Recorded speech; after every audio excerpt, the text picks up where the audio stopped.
Hello everyone, હું Mehul sir આપ સૌનું સ્વાગત કરું છું મારી ચેનલ ધ બ્રાઇટર્સમાં. તો આજના વિડીયોની અંદર આપણે ડિપ્લોમા સેમેસ્ટર 2નો સબ્જેક્ટ એસી સર્કિટની અંદર ટોપ 20 એવા મોસ્ટ આઈએમપી ક્વેશ્ચન જોઈશું કે જે તમે એટલા કરીને જાઓ તો જીટીની અંદર પાસ તો થઈ જ જાઓ, પણ એની સાથે સાથે તમે સારા માર્ક્સ પણ સ્કોર કરી શકો.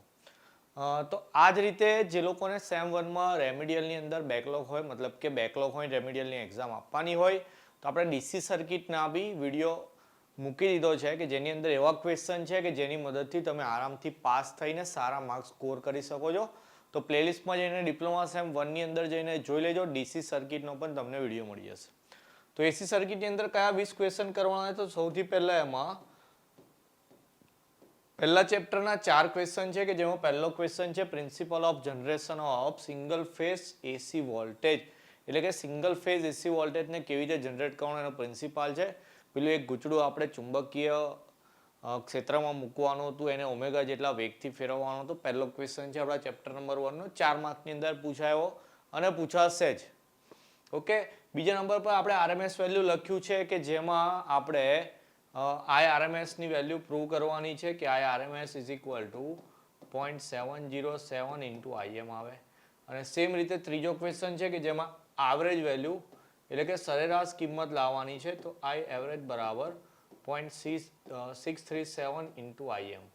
તો આ બે ક્વેશ્ચન જે એવા છે કે જે પહેલા ચેપ્ટરમાંથી 7 માર્કમાં પૂછાઈ શકે. આઈધર ડેફિનેશન એટલે કે વ્યાખ્યાઓ છે, તો એમાં કઈ કઈ વ્યાખ્યાઓ, તો આવર્તકાળ છે, પીક ફેક્ટર, ફોર્મ ફેક્ટર, તાક્ષણિક કિંમત, મહત્તમ કિંમત એટલે કે એમ્પ્લિટ્યુડ, આ બધી જે ડેફિનેશન છે ઇંગ્લિશમાં કહું તો ટાઈમ પીરિયડ છે, સાયકલ છે, ફ્રીક્વન્સી છે, instantaneous value, peak factor, form factor, તો એ બધી વ્યાખ્યાઓ આઈધર 4 કમ્બાઈન કરીને 4 માર્કમાં અથવા તો 7 કમ્બાઈન કરીને 7 માર્કમાં ક્વેશ્ચન બનાવે તો પહેલું ચેપ્ટર જે છે એમાંથી આ 4 થિયરી જે છે મેઇન ઇમ્પોર્ટન્ટ આપણે તૈયાર કરવાની છે. બીજા ચેપ્ટરમાંથી પહેલો ક્વેશ્ચન અહીંયા લખ્યો છે પ્યોરલી રેઝિસ્ટિવ સર્કિટ, એટલે કે શુદ્ધ રેઝિસ્ટન્સની સર્કિટમાંથી એસી વોલ્ટેજ આપણે એપ્લાય કરીએ તો શું થાય. એ વસ્તુ છે ને એવો સેમ પ્યોરલી કેપેસિટિવ સર્કિટ માટે બી છે, એટલે કે શુદ્ધ કેપેસિટિવ સર્કિટ હોય તો એમાં આપણે એસી સપ્લાય એટલે કે એસી વોલ્ટેજ આપીએ તો શું થાય, એ બંને વસ્તુ કેવી રીતે આન્સર લખવાનો છે એ ચેપ્ટરમાં તમને ડીપલી શીખવાડેલું છે. અને એ સેમ રીતે આરએલસી સર્કિટ હોય એટલે આરએલસી સિરીઝ સર્કિટ હોય એની અંદર એસી આપણે આપીએ એટલે કે એસી વોલ્ટેજ આપીએ તો શું થાય એવી વસ્તુ દર્શાવવાની. એના પછી નેક્સ્ટ જોઈએ 8મા નંબરનો question active power, reactive power ને એપરન્ટ પાવર. તો 3 પાવરની વ્યાખ્યાઓને સૂત્ર લખવાનું, ખાલી 3 માર્કનો પ્રશ્ન પૂછાશે આ રીતે.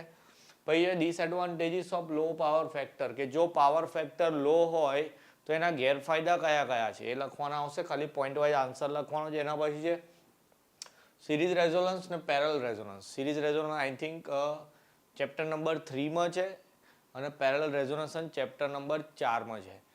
ગુજરાતીમાં બી એ રીતે લખાઈને આવશે. મે બી રેઝોનન્સની જગ્યાએ અનુનાદ લખેલું હોય તો ઇંગ્લિશમાં બી એકવાર જોઈ લેવાનું કયો શબ્દ વાપરેલો છે. ઓકે, તો સિરીઝ રેઝોનન્સ ને પેરેલલ રેઝોનન્સ અલગથી પૂછાય કાં તો પછી બંનેની સરખામણી એટલે કે કમ્પેરિઝન આવે.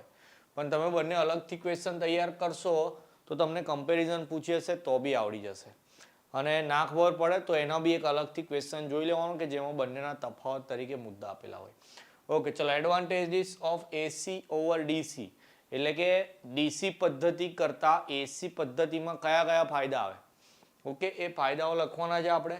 એના પછી principal of 3 phase AC voltage, તો જેવી રીતે પહેલા ચેપ્ટરમાં સિંગલ ફેઝ માટે આપણે એક કોઇલ મૂકી હતી, તો છેલ્લા ચેપ્ટરની અંદર 3 ફેઝ સપ્લાય લાવવાનો છે તો 3 કોઇલ મૂકવાની હતી ચુંબકીય ક્ષેત્રની અંદર. સેમ એના જેવો જ પ્રશ્ન છે. 14મો ક્વેશ્ચન છે પછી comparison of 3 phase and single phase, એટલે કે 3 ફેઝ અને સિંગલ ફેઝ સિસ્ટમ જે છે એ બંને વચ્ચેનો આપણે તફાવત લખવાનો છે. ઓકે, ચલો એના પછી 15મો ક્વેશ્ચન જોઈએ એડમિટન્સ, કન્ડક્ટન્સ ને સસેપ્ટન્સની વ્યાખ્યાઓ. તો જેવી રીતે એક્ટિવ પાવર, રિએક્ટિવ પાવર અને અપેરન્ટ પાવર મેં તમને લખાયું એવી રીતે આ 3 વ્યાખ્યાઓ બી ઇમ્પોર્ટન્ટ છે. 3 માર્કની અંદર ક્વેશ્ચન બનાવીને પૂછે છે.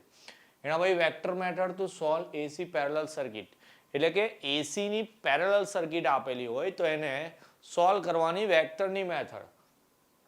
હવે જો વેક્ટર મેથડ છે એક ફેઝર મેથડ છે ને એક ત્રીજી બી એક મેથડ આપણને આપેલી છે ચેપ્ટરની અંદર.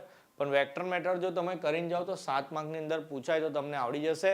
કેવું લખવાનું છે, શું સમજવાનું છે એ આઈ થિંક હવે ચેપ્ટરનો ડિટેલ વિડીયો બનાવેલો છે એની અંદર છે. આમાંથી કોઈ બી ક્વેશ્ચનની અંદર ક્વેરી હોય તો પહેલાં પ્લેલિસ્ટ આપણે એસી સર્કિટની બનાવી છે, એમાં જઈને પહેલાં શીખી લેવાનું. જો ના ખબર પડે તો કોમેન્ટ સેક્શનમાં કહેજો કે કયા ક્વેશ્ચનની અંદર તકલીફ આવે છે, તો એનો રિપ્લાય હું તમને આપીશ. આઈધર ટેલિગ્રામ ઉપર આપણે એના વિશે થોડી ડિસ્કસ કરી લઈશું. ઓકે, ચાલો 17 અને 18મો ક્વેશ્ચન છે એ છે લાઇન વોલ્ટેજ, ફેઝ વોલ્ટેજ અને લાઇન કરંટ અને ફેઝ કરંટ વચ્ચેનો રિલેશન એ સ્ટાર કનેક્શનની અંદર અને ડેલ્ટા કનેક્શનની અંદર. તો છેલ્લા ચેપ્ટરનો આપણે વિડીયો બનાવેલો હતો, એની અંદર હું તમને ફિગર ડ્રો કરીને સમજાવેલું હતું કે જ્યારે સ્ટાર કનેક્શન હોય તો કયા બે ફોર્મ્યુલા લાવવાના છે અને ડેલ્ટા કનેક્શનની અંદર કયા બે ફોર્મ્યુલા લાવવાના. ફિગર બી ડ્રો કરવાની છે અને સૂત્ર બી ડિરાઈવ કરવાનું છે. બંને ક્વેશ્ચન છે 7 માર્કમાં પૂછાશે, મે બી બે વચ્ચે ઓર લખેલું હશે. ઓકે, તમારો 19મો ક્વેશ્ચન છે એપ્લિકેશન ઓફ પેરેલલ રેઝોનન્સ, એટલે કે પેરેલલ રેઝોનન્સના ઉપયોગો. 3 કે 4 જ મુદ્દા આપેલા 3 માર્કની અંદર પૂછાય છે. અને 20મા નંબરે મેં લખ્યું છે ન્યુમેરિકલ્સ, એટલે કે દાખલા. તો દાખલા પહેલા ચેપ્ટરમાંથી કરવાના છે, બીજા ચેપ્ટરમાંથી કરવાના છે અને ઓકે, પહેલા બીજા બે ચેપ્ટરમાંથી દાખલા કરીને જશો તો કોઈ વાંધો નથી. પહેલા ચેપ્ટરના તો હું દાખલા કરાવી દીધા છે, બીજા ચેપ્ટરના બાકી રહી ગયા છે. ટ્રાય કરજો, કોઈ દાખલાની અંદર પ્રોબ્લેમ આવે તો ફોટો પાડીને ટેલિગ્રામ પર મોકલી આપજો, હું થોડોક ટાઈમ કાઢીને તમને કરાવી દઈશ. હવે એકચ્યુઅલી બહુ લોડ વધી ગયો, બધા બહુ વિષયનું આઈએમપી બનાવવાનું હતું, મટીરિયલ બનાવવાનું હતું, એટલે આ વખતે એટલું રહી ગયું છે બાકી, પણ થોડું એડજસ્ટ કરી લેજો. સોરી કહી દો એના માટે. પણ જે રીતે હું તમને અહીંયા ઓર્ડરમાં જ મતલબ 1 થી 20 ક્વેશ્ચન લખાયા છે, તો સૌથી પહેલાં જેને વીક પડતું હોય એસી સર્કિટ, તો પહેલાં 19 સુધીની થિયરી તૈયાર કરી લે, એના પછી જ દાખલા તૈયાર કરે. જેની બધી તૈયારી થઈ ગઈ હોય તો જ એ દાખલા તૈયાર કરશે. એવું નહીં કે પછી થિયરી અડધી છોડીને પછી દાખલા પર જતા રહો. દાખલા થોડા ટફ પડતા હોય, સાયન્ટિફિક કેલ્સીથી ગણવાના હોય તો મે બી ભૂલ પણ થઈ શકે છે. એટલે પોસિબલ હોય ત્યાં સુધી પહેલાં થિયરી એકદમ પાક્કી કરી દેવાની, થિયરીમાં વધારે માર્ક્સ સ્કોર કરી દેવાના. એક્ઝામની અંદર કહું તો લગભગ દાખલા જે છે એ તમારા મે બી 18 માર્કના દાખલા આવશે, એનાથી વધારે મેક્સિમમ 18 કહું છું. 18થી વધારે માર્કના દાખલા નહીં હોય તો તમારું 52 માર્ક્સનું પેપર તો થિયરીમાં જ આવશે. તો તમે મેક્સિમમ થિયરીમાં સ્કોર કરી લો તો તમને એટલો ફાયદો થશે. ઓકે, તો આજનો જે વિડીયો હતો આપણે એસી સર્કિટના ટોપ 20 મોસ્ટ આઈએમપી ક્વેશ્ચન. તો તમે એની મદદથી જીટીયુમાં સારા માર્ક્સ લાવી શકો છો. તો એટલી જ મદદ તમારા કોઈ ફ્રેન્ડ્સ કે રિલેટિવ ભણતા હોય એમને બી કરી દેવાની. વિડીયો લાઇક કરીને તમારા એ ફ્રેન્ડ્સને શેર કરી દેજો કે એમને પણ એસી સર્કિટમાં કોઈ પ્રોબ્લેમ થાય નહીં.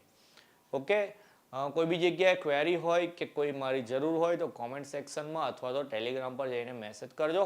આપણે જલ્દીથી ડિસ્કસ કરી લઈશું. એક્ઝામ બહુ નજીક છે તો બરાબર તૈયારી કરતા રહેજો. પોતાનું ધ્યાન રાખશો. જય હિન્દ, જય ભારત.